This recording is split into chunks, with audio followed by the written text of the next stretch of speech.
Доктор Конгуловски, први ја откривте британската мутација во Македонија. Дали покрај оние 3 примероци деновиве го изолиравте овој сој и кај други пациенти? Моментално се работи, моментално работиме на блага промена на стратегијата, бидејќи иницијално сакавме да откриеме дали има британски сој во Македонија, сега работиме на тоа колку има во Македонија, односно во единица време, во овие неколку недели, како се променува или како ќе се променува тој број на пациенти со или без британскиот сој. И моментално оваа недела сме во фаза на собираме примероци, развиваме стратегија која ќе ни ги изолира суспектните пациенти и тие суспектни пациенти понатаму ќе ги потврдиме и со ПСР и со РНК секвенционирање. Така да моментално имаме изолирано некои 10 на 20 пациенти кои треба понатаму во нареднава недела додатно да се тестираат и да се потврди дали се носители на британскиот сој или не се, бидејќи они носат некои особености кои се дели од британскиот сој, ама тие особености се дели од многу други соеви на коронавирусот SARS-CoV-2 и затоа треба со секвенционирање да направиме некоја разделба, дали е тоа или е тоа. Но сега за сега имаме таков еден пул на пациенти кои се суспектни за британскиот сој. Во светот покрај британската мутација актуелни поради поголемата заразност се и јужноафриканската и бразилската. Дали и овие може да се испитуваат во вашата лабораторија и како всушност ги селектирате примероците за анализирање? Така, секако, мислам, знаеме дека и овој коронавирус, како и сите вируси, постојано се дели, постојано мутира, постојано еволуира. За разлика од инфлуенца, многу побавно еволуира, но еволуира и се стекнуваат нови мутации. Кога се стекнуваат нови мутации, нормално дека ќе се појават и нови соеви на вирусот и гледаме постојано дека излегуваат нови соеви. Нели, иницијално во првите 2-3 месеци од пандемијата произлезе еден сој во Европа и во Америка кој се разликувал од кинескиот. Сега врз основа на тој сој се развиваат нови други соеви во разни други земји. Исто така секако мислам дека размислуваме и за овие соеви и дизајнираме и стратегии базирани и на ПСР и на секвенционирање. А генерално финалната потврда се прави со РНК секвенционирање на тие соеви, но исто така и за едниот и за другиот сој ние имаме стратегија во која со ПСР метода се гледа дали пациентот е суспектен или не. И има разлика помеѓу соевите, бидејќи знаеме кои мутации ги дефинираат тие соеви. И ние се доколку со ПСР детектираме една таква мутација, тие примероци ни се суспектни или ги викаме интересни примероци за понатаму да ги секвенционираме, односно целосно да ги декодираме нивните геноми и со тоа да утврдиме дали нивната севкупност на мутации во нивните геноми го прави едниот, другиот или трет сој. И така уствари со една стратегија која сме ја воспоставиле, имаме еден и побрз и побавен пристап за одредување и на стари и на нови соеви. Дали последниот период има граѓани кои доаѓаат кај вас и бараат лично да им се испита дали имаат мутација на коронавирусот? Мислам дека најголем дел од граѓаните не ни знаат дека постојат или дека се развиваат таков тип на тестови, но мислам дека наскоро како и технологијата не само кај нас, туку и во светот се развива и станува подостапна, бидејќи за да се развие нов тест, еве за некој нов сој, потребно е малце време и на самите компании кои се занимаваат со таа проблематика, им требаат неколку недели или до месец дена за да развијат нов тест кој ќе се стави во сеопфатна употреба. И затоа мислам дека за многу кратко време се повеќе и повеќе излегуваат такви тестови кои не дефинитивно, али не носат во одредена насока дали имаме еден или друг сој и мислам дека наскоро тие тестови ќе станат достапни за граѓаните, а како граѓаните ќе се информираат дека овие тестови се достапни, мислам дека и како ќе се едуцираат дека овие тестови се достапни, мислам дека барањата ќе бидат се поголеми и поголеми, бидејќи секој од нас, барем јас, доколку би бил заразен, би сакал да знам дали носам еден или друг сој, врз основа на тоа да се едуцирам индивидуално и да утврдам реално во каков ризик се наоѓам. Македонија остана меѓу последните земји во регионот во кои се уште не е почнат процесот на имунизација. Какви последици ова може да ни донесе? Последици. Знаеме, мислам, кои се последиците во една пандемија. Најесенцијални два делови во една пандемија или во еден проблем според мене.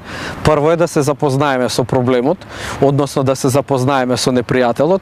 Како се запознаваме со непријателот? Иницијално преку декодирање на неговиот геном. Во декември во 2019 година, мислам дека или јануари 2020, за прв пат е декодиран геномот на коронавирусот и според тоа се запознавме со непријателот и врз основа на тоа запознавање со непријателот дизајниравме вакцини.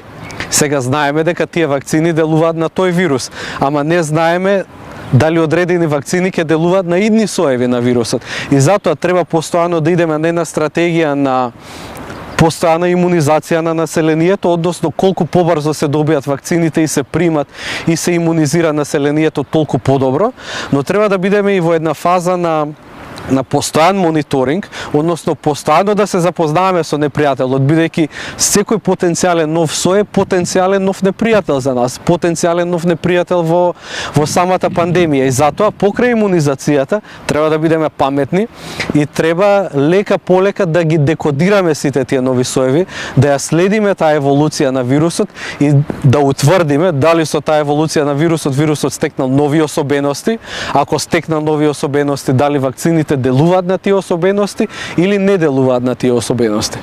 Дали според последните студии кои ги имате анализирано и прочитано, вакцините, а кои се актуелни во светот, делуваат и на мутациите на COVID-19?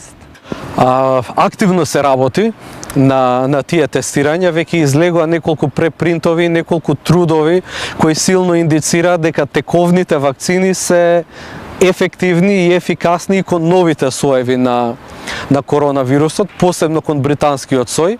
Има некоја разлика во ефикасноста, но таа разлика сега за сега е мала и овие вакцини би имале огромна употребна вредност и кон новите соеви.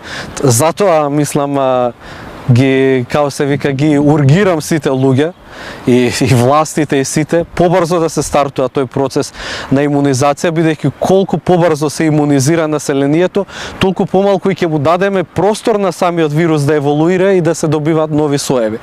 Затоа најесенцијално е, на прво место би ја ставил вакцинацијата, а на второ место би ставил постојан мониторинг на еволуцијата на вирусот и добивање на нови соеви. Зошто повеќе држави одбиваат повозрастното население над 65 години да го имунизираат со вакцината на AstraZeneca? Видете, генерално кога се работи на некаква студија, посебно на студии за вакцини, во текот на тие студии треба да се тестираат луѓе од разни старосни граници. Например, одредени вакцини како Novavax, како вакцините на Pfizer, како вакцините на Moderna, имале подеднаква застапеност или скоро подеднаква застапеност на сите старосни групи.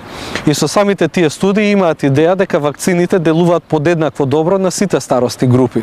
Ако добро се сеќавам, во студиите на AstraZeneca нема доволен број на испитаници во одредени старосни групи за да се даде 100% или сигурно мислење дали овие вакцини ќе имаат некакво влијание или ќе бидат ефикасни на таа старосна група или нема да бидат ефикасни. Не разговараме сега дали ќе бидат контраиндицирани, најверојатно нема да бидат контраиндицирани, но сакаме да дознаеме колку навистина ќе бидат ефикасни во таа старосна група. Кои вакцини во моментот за повозрастната популација се препорачливи според она што го имате истражувано?